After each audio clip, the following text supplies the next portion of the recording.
Bom, olá pessoal.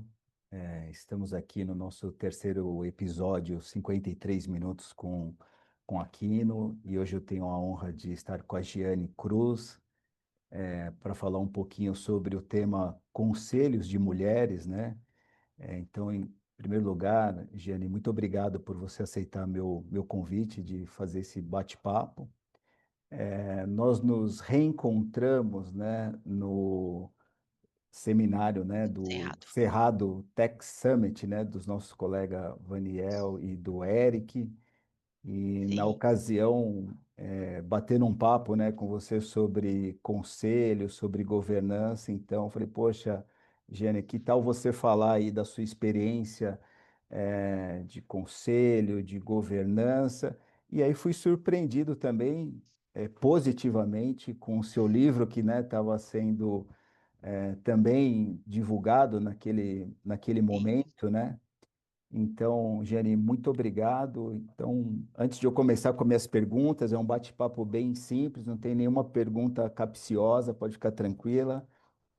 Fala um pouquinho de você e depois eu vou começar aqui com as minhas perguntas. E mais uma vez, obrigado por estar aqui. Aquino, eu que agradeço o convite. Foi muito bom te reencontrar ali naquele evento, né? Um evento assim foi bastante rico. O Raniel e o Eric promoveram muito bem. E falando um pouquinho de mim, né? Sou mãe, esposa, é, casada, sou CFO, conselheira. Hoje eu atuo já há alguns anos aí também contadora, né?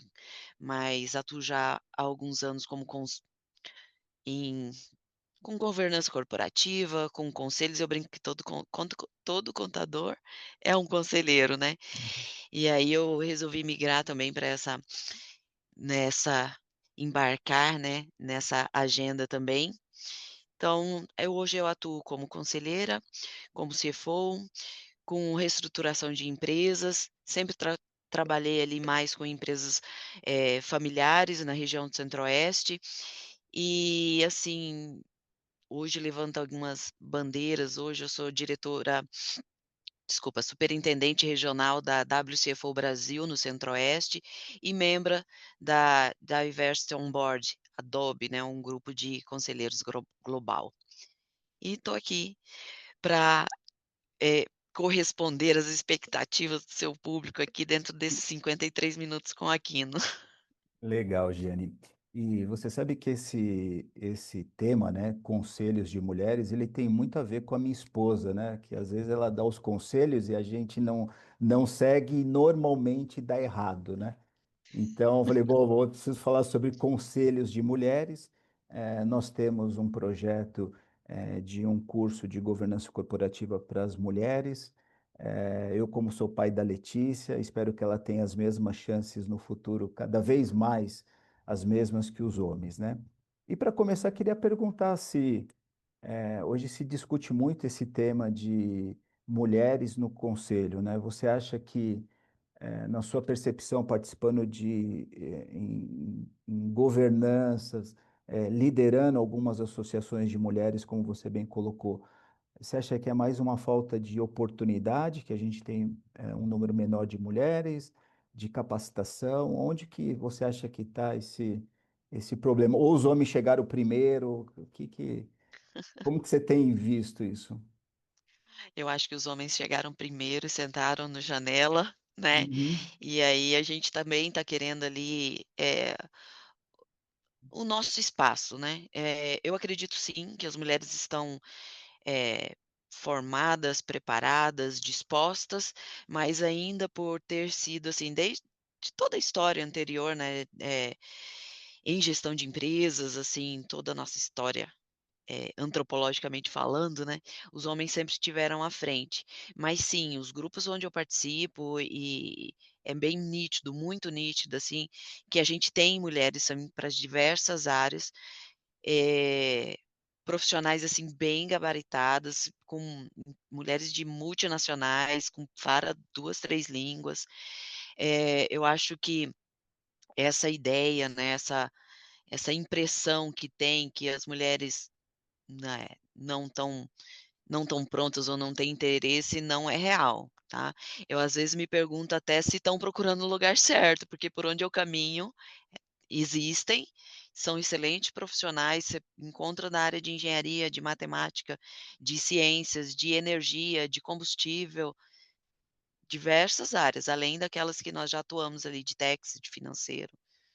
Elas existem, gente, vamos procurar no lugar certo. Legal. O que falta é a oportunidade mesmo. Uhum. É uma coisa que a gente bate, ali, a gente percebe bastante nos nossos comentários, quando a gente fala sobre isso, é a questão da indicação, né, Tá. Eu a indicação tenho da seleção. Entendi. Eu participei de alguns processos de mentoria para mulheres que queriam entrar nesse nível de governança, né, de conselho, mas eu entendo que me parece que se a gente não tiver uma interferência também nessa parte que gera o preconceito nas empresas, talvez a gente acaba tendo essas mentoria meio inócua.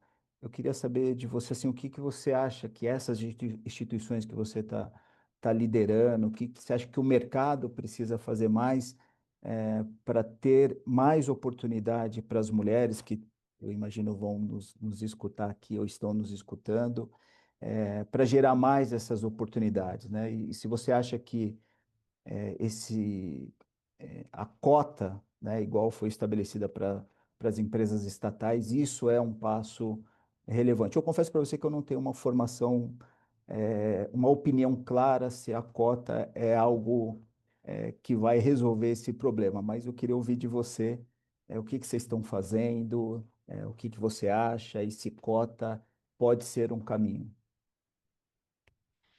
É, com a lei 15.177, né, que foi publicada agora em 2025, estipulou-se que, empresas estatais, SAs e tal, tem que ter ali 30% do conselho formado por mulheres.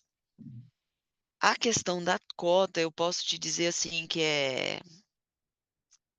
acho que é uma consequência a gente ter chegado a esse ponto, porque foi a única forma de que a gente conseguisse ali uma abertura para estar entrando no mercado.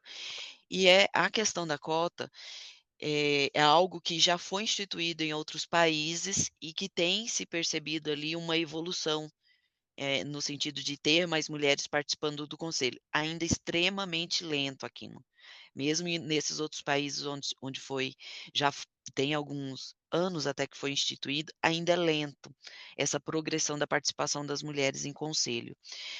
Eh, Nas instituições onde eu atuo, a gente já tem, assim, provocado mais esse cenário, né, de estar colocando mulheres promovendo situações para que mulheres, assumam posição de liderança, cada vez mais posições de liderança, né. A WCSFOL, por exemplo, tem um programa de mentoria voluntária, que acontece em duas temporadas anuais, onde a gente promove, nós enquanto CFOs promovemos, eh mentorias gratuitas para que mulheres em posições de coordenação, de gerência, tal, assumam cada vez mais a posição de liderança, de diretoria. Ma a na Quanto a conselhos, ainda estão sendo, desenvolvidas, né, algumas, ferramentas para a gente poder checar nesse lugar de forma mais fácil. O que a gente percebe, de fato, é que com cotas ou sem cotas, se não houver ali uma participação efetiva e não só um discurso, tá, de homens até indicando mulheres para conselho e mulheres que já estão nessa posição de conselho indicando outras mulheres, pra conselho, eh essa cota não vai ser atingida. Eu tenho ou vai demorar muito tempo para que ela seja atingida. E não é uma questão, assim, é uma coisa que eu falo assim, de uma forma muito franca. A gente não quer cotas para que tenha mulher lá no conselho, mas que elas não sejam ouvidas ou não possam, assim, se expressar efetivamente, porque essas mulheres estão preparadas. A gente não quer estar lá porque tem uma cota, a gente quer estar lá porque a gente está preparada. Tecnicamente, a gente está pronta para estar lá. Então, assim, eu acho que a cota é algo, tipo, reparador, para que force esse movimento. Uhum. Mas, assim, não porque nós não estamos prontas ou não estamos preparadas. E assim, é muito nítido também que tem várias outras mulheres que ainda não estão em conselho e que querem assumir, Uhum. querem assumir. Então aí tem todo um processo aí que a gente precisa também, estar, né, galgando aí nesses Regiane, níveis. nós vamos entrar agora nesse processo de eleição, né, 2026, e tem lá as cotas de mulheres que tem que ter lá dos partidos, tal. E a gente tem esse situações em que acaba sendo só um número para cumprir tabela. Fazendo esse paralelo, com os conselhos, você acha que falta um protagonismo, né? Porque você vai num conselho que tem 7 homens e uma ou duas mulheres, você acaba, às vezes, estando num número inferior. Enfim, você acha que isso é mais uma questão de protagonismo, de posicionamento? O que que você acha, né? Eu imagino que você está num conselho, eu não sei se é só de mulheres, mas Não, se a maioria é homem, né? Mas, enfim, como que você vê essa situação? E que tem muito a ver com o seu livro, que daqui a pouco a gente vai falar, que fala de protagonismo também, né? sim. Então, eu vejo, assim, que, não é s o que eu quero é um protagonismo efetivo. Quando a gente fala de protagonismo, significa que a gente vai ser uma das pessoas que vai fazer parte do núcleo essencial dessa história, né. Eh, a gente não quer estar lá para cumprir cota, para cumprir a tabela, ou pegando o paralelo que você fez com partidos políticos, eu não quero entrar num partido, mesmo que eu quisesse, gente, não estou candidata a nada. Uhum, Eu não quero entrar num partido, num grupo, tal, para que eu tenha mais, recursos financeiros para promover campanhas. Não, eu quero realmente, promover a evolução, a alavancagem dessa empresa, eu quero promover soluções para elas que sejam estratégicas. E que, assim, realmente, conduza a direção daquela empresa para o propósito inicial do dono. Ele quer o quê? Ele quer organizar para vender, ele quer organizar para crescer, ele quer organizar para que passe ali por um processo de transição. Então, o que que a gente precisa desenvolver que de fato direcione essa empresa para esse destino? A gente pode tranquilamente estar, contribuindo com isso. Uma coisa que eu gosto de falar aqui, né, que assim, a gente não está aqui brigando para ter um espaço dentro de conselho como se tivesse uma batalha de gêneros ali, tá. Não é isso. Assim, eu acho que nós como seres humanos, né, homem, mulher, enfim, eh a gente se complementa, a gente tem vieses diferentes, né, e isso ajuda muito na evolução da empresa. Tudo depende para você encontrar o profissional certo, você vai, ter que identificar um perfil de conselheiro que tenha a ver com o plano estratégico daquela empresa. uhum. Então e o negócio que ela se propõe ali, né, a estar, proporcionando para o mercado. Então é uma questão de perfil. E capacidade. Assim como qualquer outra profissão, às vezes você tem uma pessoa que não está, assim, completamente gabaritada para desempenhar aquela função, e isso independe do gênero.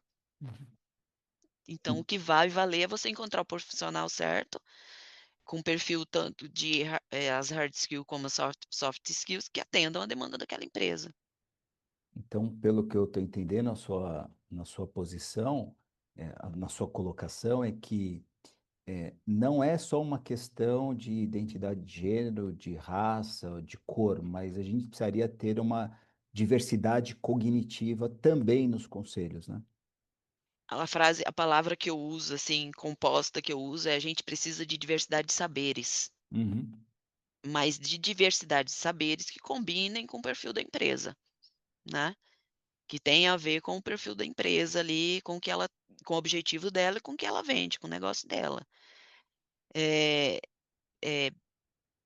é claro que tem dentro quando a gente fala de diversidade, de equidade, a gente tem aí todo um leque, né, a gente uhum, tem PCDs, a gente tem, eh, a questão dos negros, né, me corrija aí se eu estiver falando a palavra certa, mas enfim, a gente tem e toda essa questão que fala sobre diversidade e de equidade, que é sobre conhecimentos, é saberes, é Uhum. vivência, é experiência, é o técnico com o comportamental, com o cognitivo, como você bem trouxe. Eu faço esse comentário, né, porque às vezes eu posso estar num lugar onde eu tenho 5 conselheiros que conhecem de contabilidade, mas eu tenho lá mulheres, eu tenho negros, eu tenho uma baita diversidade, mas na parte cognitiva e de conhecimento, todo mundo pensa igual eu, que são contadores. Então, talvez a gente vai continuar pensando do mesmo jeitinho, como contador ou como auditor. E talvez você trazer gente com outro conhecimento, ou pessoas com outro conhecimento ainda que com outro tipo, outra diversidade, outra raça, outra cor, enfim, mas que pense Sim, diferente para poder agregar valor na organização e sair daquele mais do mesmo, né? isso é bem importante que você trouxe, porque, assim, uma coisa que eu defendo também é que, eh, as empresas não se mantenham por muito tempo com os mesmos conselheiros. Uhum. Precisa ter não trocar com todo mundo completamente, mas ter ali uma substituição, gradual desses membros do conselho, porque justamente por conta disso, daqui a pouco vai estar todo mundo pensando igual e trazendo as mesmas soluções, e a empresa para de evoluir, porque, né, não tem visões diferentes, dando trazendo a manutenção e essa diversidade de saberes que é necessário para que a empresa seja conduzida para um na seja conduzida na conclusão desse planejamento estratégico. Até mesmo porque, qual empresa você vê hoje que tem um planejamento estratégico por 5, 10, 15 anos? Que tem o mesmo? Ela não sobrevive. E se você muda o planejamento estratégico, qual é aquele profissional com perfil que vai ajudar ela a chegar nesse lugar? Uhum. Legal. O E, mercado muda, né, a uhum, economia muda, o cenário político muda. uhum. Jenny, o mercado, né, ele vai se movimentando e vai aparecendo as profissões, vai aparecendo um monte de coisa, né? Aparece o coach, aparece o mentor, aparece várias coisas. E nos últimos tempos tem aparecido aí a figura do conselheiro como se fosse algo, né? Você faz aqui um curso, pega um certificado e amanhã você vai ser chamado para uma empresa para ser conselheiro. E a gente sabe que não é dessa forma, né?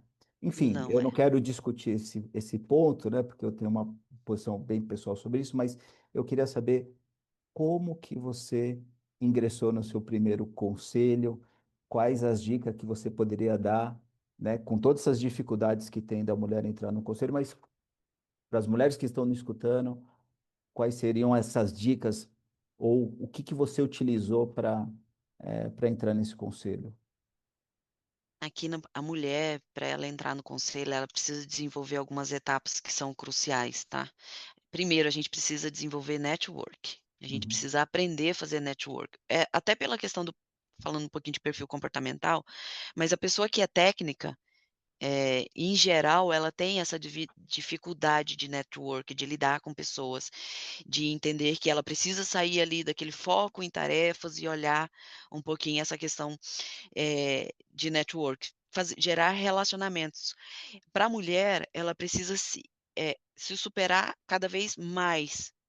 Ela precisa ter network, ela precisa ter autoridade digital, ela precisa ser vista no mercado, ela precisa ser conhecida nas redes sociais ou estar participando de eventos como esse aqui comigo, com com você aqui, entendeu? A gente precisa ser vista e estar se provando cada vez mais profissional, técnica e responsável.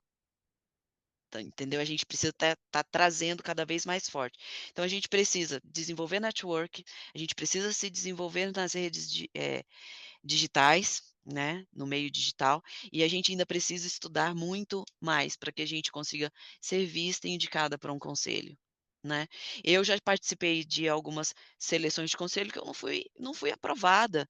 Eu não fui aprovada porque o meu perfil talvez não tivesse a ver com o plano estratégico da empresa naquele momento. né, por enquanto, porém, fui aprovado em outros que tinha conexão comigo. Então assim, faz diferença.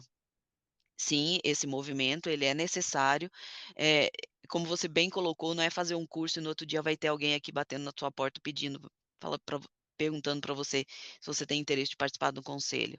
Realmente tem a questão ali, claro, dos degraus todos dessa desse empilhamento de autoridade, né, de conhecimento Uhum, técnico e de percepção, tem isso, que a gente precisa fazer para chegar num determinado nível e para conselho é um salto ainda maior. uhum. Né. Então e a gente precisa se destacar ainda mais, a gente precisa aparecer ainda mais. Então, falando de conselho de mulher para mulher, é isso. Legal. E aí, né, Jenny, você fala desse negócio do network, de redes sociais, de se apresentar. Eu acho que um negócio que é bacana é o livro, né? Sim, E tem aquele ditado, né, que, poxa, todo mundo precisa, enfim, ter uma ter um filho casa, ter um filho, escrever um livro, né? e plantar uma E árvore. plantar já plantei a árvore, tenho um filho, mas ainda não escrevi um livro, né? E acho super bacana o livro, né? Que você é uma das Sim. autoras, né? Então eu queria que você contasse um pouquinho do livro, como que surgiu esse negócio do livro, por que 40 a mais, por que que dessa preconceito, por que não 30 a mais, por que não 50 a mais, por que não 60 a mais? E da onde vocês tiraram essa transformação e protagonismo? Conta um pouquinho essa história. Mas eu fiquei curioso, por que 40 a mais? Já que eu já passei dos Sim. 50, né? Claro que eu não sou mulher, mas eu já passei dos 50. Então, vamos ver se dá para mostrar aqui. Esse aqui é o livro, Deixa. tá, Mulheres 40 mais, transformação e protagonismo. E é engraçado o que você colocou, porque quando eu leio esse livro aqui, eu já li vários capítulos dele, o meu e de outras coautoras. Antes do lançamento dele eu já tinha dito isso, viu, Aquino.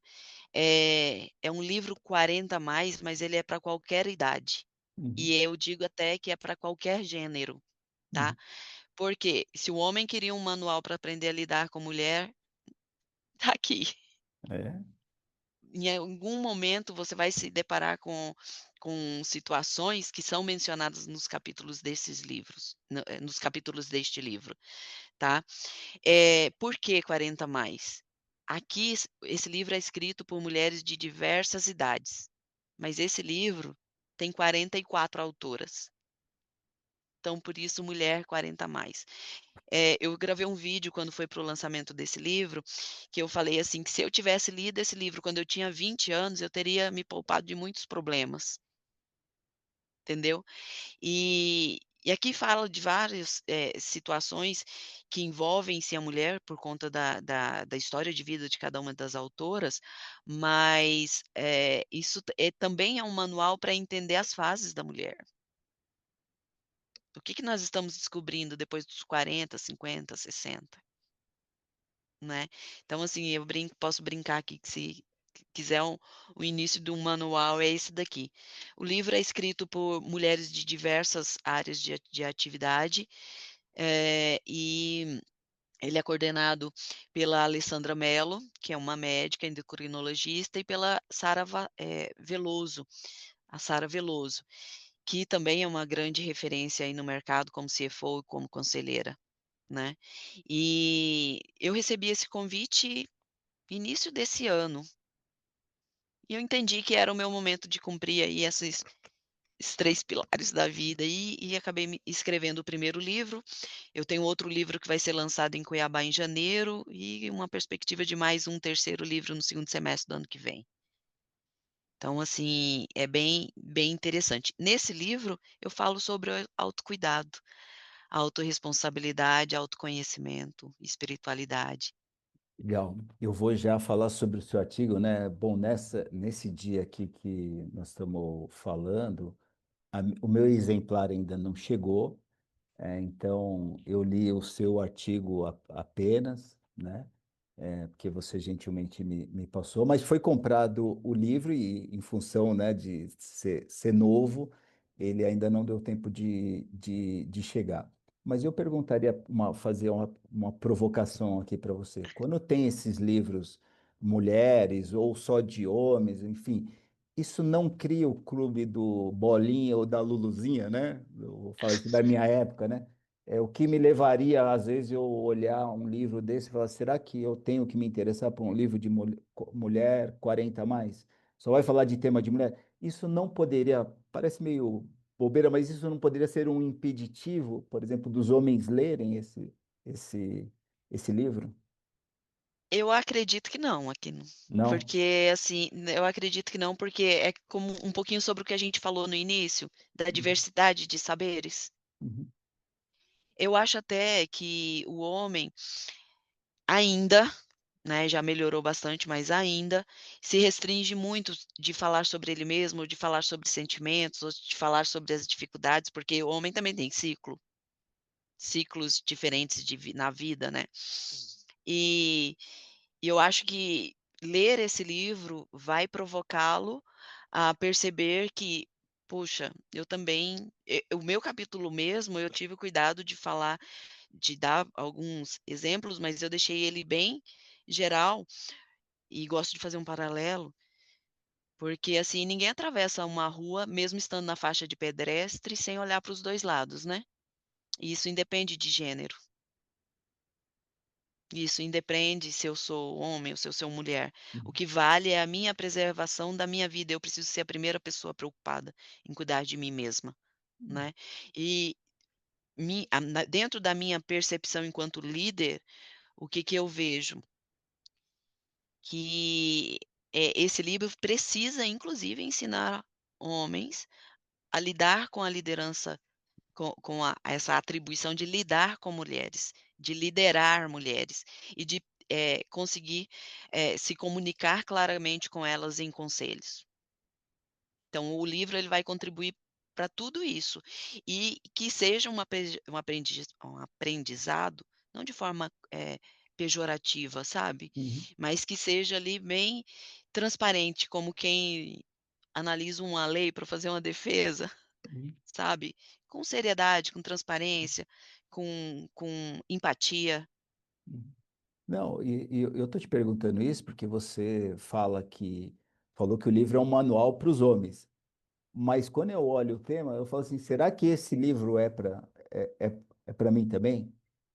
Total. Então, na verdade, eu me interesso por ele porque, como eu te falei, né, eu tenho uma filha que não tem 40 anos, nem 30, mas ela vai chegar nisso daí. Espero que ela seja é, também uma profissional de sucesso, né? Então, eu também e trabalho com mulheres, né? Eu não trabalho só E com homem, né? Então, eu também preciso dominar essa arte de também cuidar das mulheres e na onde eu trabalhei na auditoria, né? Eu trabalhei na KPMG e a gente tinha uma política muito interessante, né? Na época do presidente, logo no início, de ter essas cotas, não era uma cota, era uma questão de ter um plano para que as mulheres pudessem ser sócias e chegarem à sociedade pela meritocracia. Então, por que que as mulheres não chegavam, à sociedade, ou por que não chegava? Porque, em algum momento, os homens não estavam cuidando direito, né? Então, a mulher, engravidava, aí tinha o filho, aí chegava lá para fazer o trabalho de auditoria, mandava ela lá para sei lá para o Acre, com todo o respeito ao Acre, mas sim, estava em São Paulo, então, quer dizer, não fazia esse sentido. Então, eu confesso que eu não sei se ainda tem, mas tinha um programa da ONU que era o He4She, né? Quer dizer, eles por elas, né? Então, cada um cuida da mulher para que da profissional mulher, para que ela possa chegar na sociedade. Então, assim, por isso que eu explico, né? Quando eu olho, eu falo 40 a mais é só para mulheres, mulheres 40 a mais, ou isso é um manual para os homens também, né? Que eu imagino que alguns homens também vão assistir aqui nossa palestra. sim, inclusive tem um segmento do livro que ele vai falar ali sobre liderança, né, então Uhum, vai ajudar nessa questão da percepção dessa mulher, né, que está passando ali por diversas fases e uma delas é a maternidade. Uhum. E quando eu falo para você que, ah, liderar tipo, a mulher consegue liderar homens e liderar mulheres, né, com as questões, Mesmo práticas e com as emocionais que vaidades? envolve ela. A gente aprendeu a lidar com isso no meio do caminho, Aprendeu? né. Não sei. Você que está me falando. Você fala da vaidade do homem ou a vaidade da mulher? Da mulher com mulher, né? Então, aí a gente entra no quesito que eu acho que dá para colocar talvez todo mundo aí dentro do mesmo pacote, é a questão do ego, né. Uhum. Cada um tem o seu novamente, independe do gênero. E aí a gente volta de novo à questão do autoconhecimento, Uhum. né. Porque liderar não é sobre fazer o que eu quero fazer, é sobre fazer o que é para melhor para a empresa, para a sociedade, para os sócios, para os acionistas, né, então não posso ter ego, Então, né. E aí se a minha vaidade está dentro do pacote do ego, eu vou ter que aprender a gerenciar isso também, entendi. Bom, né. ô Giane, lá no seu capítulo, você fala de plano de voo. Qual é seu plano de voo e como que, para as mulheres que estão aqui nos assistindo, ou homem, enfim, aí não importa, como a gente desenha esse plano de voo? Aqui na minha É. palestra, eu falo que para desenhar um plano de voo, você tem que usar ferramentas que você aplica numa empresa. Eu Eu falo, aplico SWOT. desculpa, Giane, eu falo isso porque na época que eu entrevistava mais pessoas, né, treino, eu sempre perguntava, o que que você vai ser daqui 5, 10, 15? Eu sempre tive isso na minha carreira de olhar 5, 10, 15 anos, né, e tinha muito claro isso. Hoje é difícil, né, você planejar 5 anos, 10 anos, é muito tempo, né? É. Então, por isso que eu estou te perguntando agora. é, Eu já estou na fase de aterrissar, né? Eu já não estou mais no voo. Ah, não sei não, aqui É. sei que você tem muito projeto aí pela frente, eu acho que você está longe de aterrissar. Ah, No não, mas máximo, assim, sabe aquele, velocidade cruzeiro? isso é. No máximo isso, mas aterrissar não. E como a gente Então, desenha esse plano de voo? olha, eu aplico 3 ferramentinhas de gestão empresarial: Uhum.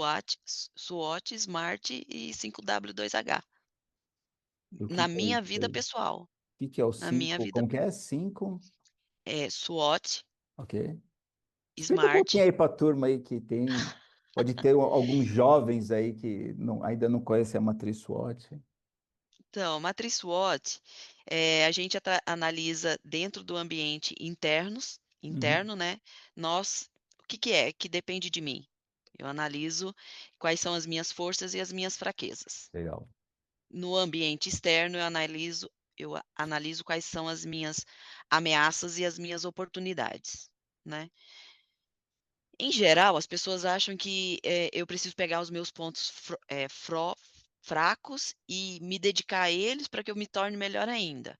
Uhum. Eu começo pegando meus pontos fortes e minhas oportunidades.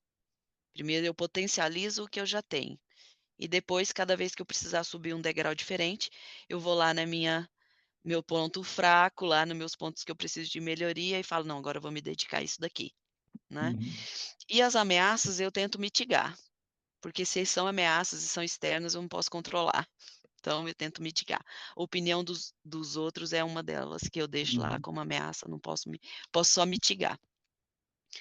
E aí eu, diante daquelas coisas daqueles pontos que eu tenho de oportunidade e de pontos fortes, eu traço ali um objetivo SMART, né, específico, mensurável, realizável, eu coloco um prazo, né. E desenvolvo ali uma 5W2H, o que eu vou fazer, por que eu vou fazer, quem vai fazer, quanto vai custar, quais os recursos que eu preciso, né. Cada vez que eu concluo uma dessas tarefas, eu comemoro. Legal. Comemoro com coisas simples, porque é isso que vai me motivar e me incentivar a conseguir a manter naquele percurso, naquele objetivo, né. Uma coisa que é preciso lembrar para o brasileiro, que plano não é uma prisão, né. Se o plano não é uma prisão, cada vez que eu tiver um percurso, uma demanda, uma trava, uma Uhum. pedra, eu vou recalcular, igual o Waze, errei a entrada ali, ele vai aparecer ali recalculando rota, eu recalculo, e se aquele objetivo final ainda fizer sentido para mim, eu continuo em direção a ele.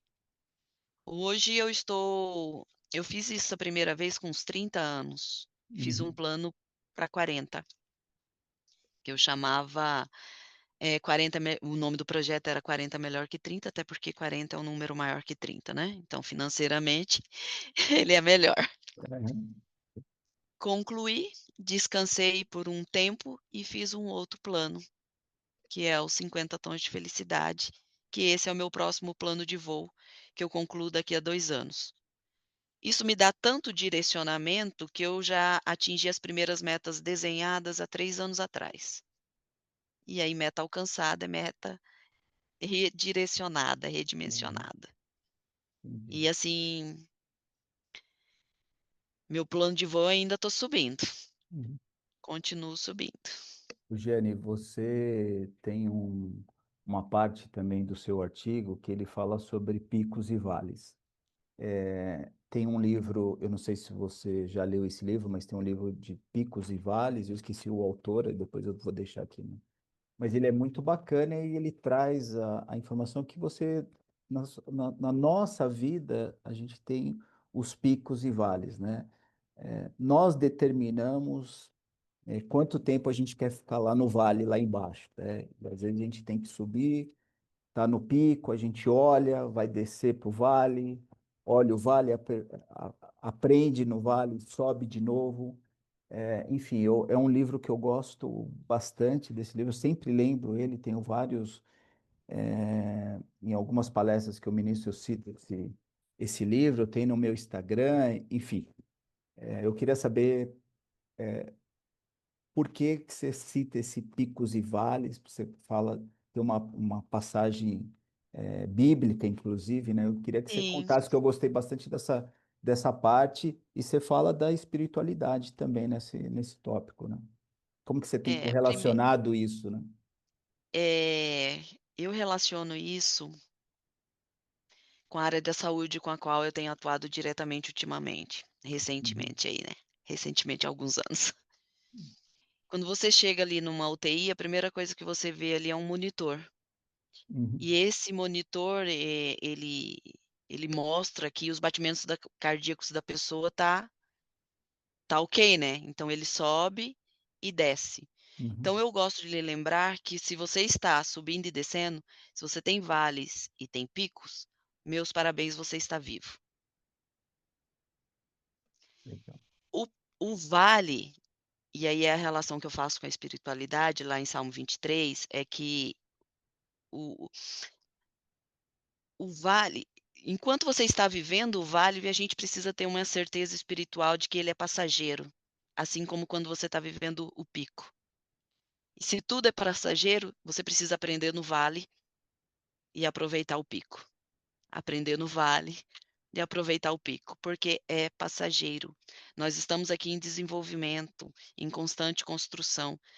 Gosto do Mário Cortella, que ele fala que a gente, não nasceu pronto e vai se acabando, a gente vai se construindo. E para se construir, a gente precisa de vale e pico. É o que garante que a gente está vivo. Porque quando essa linha no monitor fica reta, é o fim. Legal, muito bacana. Eu tenho mais duas perguntas, que a gente já está encerrando aqui nossos 53 minutos, né? Eu queria falar um pouquinho sobre a atualidade, né? Hoje a gente tem visto cada vez mais, e aí tem uma relação com o conselho, né? Atos ilegais, perda de valores morais, fraudes contábeis, enfim, governo. E não sei se eu estou errado, mas me parece que tem muito mais homem envolvido do que mulher. Eu diria que isso seria, eu nunca vi nenhuma estatística, isso seria porque as mulheres estão menos em posição de liderança ou porque há uma tendência, até pela característica de ser, sei lá, mais honesta, não sei. Como que você vê isso? aqui eu acredito que são as 2 coisas. Eu, Primeiro, nós sim. desculpa, eu estava assistindo algumas sessões da CPM do INSS, né? Então tem vários homens e apareceu lá duas ou três mulheres, né? É até meio estranho, né? Porque parece que até que o homem tem uma característica ali mais, parece que tá falando um negócio com certa tranquilidade, e as mulheres parece que tá mais querendo falar a verdade, mas ainda fica meio para trás. Não sei, é um sentimento. Aí eu queria Sim, ouvir de você isso daí. eu acredito que é realmente as 2 coisas. Primeiro, nós estamos menos em posição de liderança, Uhum, né, mas e e aí acaba que, seja por bom ou por ruim, a gente também é menos vista, né, uhum, menos participa tem menos participação dessas coisas. E segundo que, a mulher ela é mais correta. Você vê, assim, que quando a gente vai para uma discussão e traz algo que realmente representa um risco, muitas vezes a gente é vista como, é negativa. E não, a gente não é uma pes não está trazendo uma perspectiva negativa sobre um negócio que está sendo, proposto, uma inovação, um novo produto. Não, a gente quer tomar risco calculado. Porque o risco calculado ele é assim, eu tenho noção do risco, eu planejo o que que eu posso eliminar, o risco que eu posso eliminar, o risco que eu posso mitigar e o risco que a gente está disposto a correr. uhum, Mas isso dá para ser feito e dá para ser organizado, né, com políticas internas, com processos, com amarrações de sistemas, né, enfim, travas dentro do próprio sistema. Então, dá para ser feito. Mas a grande maioria das vezes isso é tocada feita a toque de caixa, vamos dizer assim, sem uhum. analisar os riscos, e aí acaba que, acontece esse tipo de situação, né. E é nesse ponto que a gente gostaria de ser ouvida, porque eu realmente acredito que quando a gente traz uma pauta para uma discussão, seja em conselho, ou seja em uma reunião de líderes, o que a gente quer é saber se todo mundo viu aquele ponto que a gente está enxergando. Se Uhum. está todo mundo ciente, que a gente pode mitigar ou pode eliminar aquele risco, e isso representa um risco menor para a empresa. E isso deveria ser visto até dentro do mercado como uma grande vantagem competitiva de mercado, porque essas empresas que têm mulheres na liderança e têm mais mulheres em conselhos, ela também tem um risco menor no mercado. Legal, muito bom. Ô, Giane, dizem também que se conselho fosse bom, não se dava, se vendia, né? Tem também esse ditado. Olhando para frente, fundamentalmente próximo ano, ou olhando um pouquinho mais para frente, enfim, qual é o conselho da mulher, Giane, para quem está nos escutando, olhando 2026? Olha, eu vou dar Ou um os conselho que eu conselhos, né? sim, eu vou dar um conselho que eu tenho dado para as mulheres que convivem comigo, com as minhas mentoradas, sempre que eu tenho oportunidade de conversar com alguém, tá? Subam para o palco. Ocupem o espaço onde vocês estão plenamente, vocês merecem. Se vocês chegaram até aqui, vocês merecem, ocupem o espaço, preencham ele. Ele já é seu. Não é sobre a gente estar, disputando ou não é, ele já é seu. O próximo degrau você vai construir com aqueles, 3 sugestões que eu dei antes: network, presença e autoridade. Mas preencham o espaço que vocês têm, tomem posse dele, ele é seu. Não espere que outra pessoa conte a sua história. Sabe, sou eu que defino como eu quero contar minha história, eu sou a protagonista, e ninguém faz uma história onde eu sou a vilã, né. Assim, ninguém quer, o objetivo nosso como ser humano é construir, uma história onde o protagonista da história seja eu mesma, a heroína ou o herói. E aí você falou do professor Cortella, né? Eu queria lembrar um livro dele e uma frase, né? Aquele livro Qual é a Tua Obra, né? Que é um negócio Perfeito, fantástico, né? perfeito esse livro. E eu gosto muito desse livro também. E tem uma frase dele, eu esqueci qual é o livro que tem, mas ele pergunta: se você morresse agora, que falta você faria? né? É da Então, obra, é do é da obra, qual é a sua obra? é, É, é. então eu Mas tem gosto um outro muito livro dessa. tem um outro livro dele que eu gosto muito e que faz muito sentido, eu comentei isso essa semana até, que é o livro A Sorte Segue a Coragem. Uhum, Gente, hoje eu brinco que a minha sorte tá seguindo tanto a minha coragem, que a minha coragem tá devorando meus medos. legal, Então, bacana, assim, é isso, tá. Permita que seus medos sejam devorados pela sua coragem, para que a sua, coragem persiga a sua sorte. legal. Bom, Jane, muito bacana. Passou muito rápido aqui o tempo. Foi Sim. ótimo falar aqui com você nesses 53 minutos. Já passou um pouquinho, mas sabe que auditor sempre é um pouquinho mais para lá, um pouquinho. É sempre a melhor Aham. estimativa do tempo, né? Mas muito Sim. obrigado. O que eu gostaria que você falasse aqui, um finalzinho aqui, como que as pessoas encontram a Giane, onde compra o livro, as suas redes sociais, enfim, fala um Ah, pouquinho aí legal. para a gente finalizar e mais uma vez muito obrigado por você aceitar esse convite desse bate-papo. Honra toda minha, aqui no então eu estou no LinkedIn, Giane Cruz, Jani Cruz, estou no Instagram, tá, e o meu livro está na Amazon, Mulheres 40 a mais, transformação em protagonismo. Legal. E no canal YouTube, né, do Aquine, depois a gente vai mandar os vídeos também, vai ter as postagens e espero receber meu livro logo para eu poder aprender um pouquinho mais sobre essa Ah, tem parte muita das coisa mulheres, interessante. tá Tem bom? muita coisa lá, a gente fala até sobre, planejamento patrimonial, viu. Legal, bacana. Bem interessante, tem bastante coisa interessante lá. Jenny, muito obrigado. Eu sei que eu Obrigada. estou tomando seu tempo que você está aí no resort, né, fazendo No network, né, em no evento da Brasília, Anshan, Danchan, muito bacana. Um abraço e obrigado pela oportunidade. Até uma próxima. até. Obrigada, obrigada a Tchau. vocês.